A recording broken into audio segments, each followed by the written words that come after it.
બની રહ્યા છે બટાટા વડા. તો આપણે તેલ મૂકી દીધું છે અને જો કે ઓલમોસ્ટ ગોળી થઈ ગઈ છે હવે એની. આપણે કહેવાય શું કહેવાય, ગોળી જ કહેવાય ને. તો બટાકા વડાના મસાલામાં તમે શું શું નાખેલો, જરા રેસીપી આપો ને આજે. બટેકા, લસણ, ધાણા જીરું, ખાંડ, લીંબુ, મરચાં.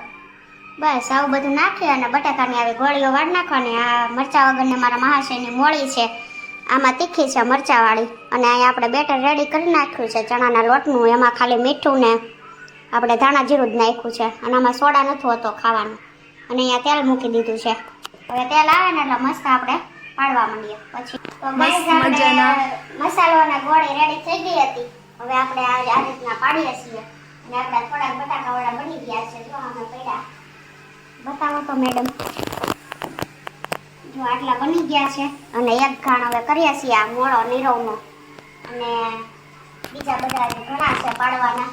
તો બન્યા રહેજો અમારા વિડીયોમાં. અને તમને કેવા લાગે છે અમારા વિડીયો એ જરા કોમેન્ટ કરવાનું ભૂલતા નહીં.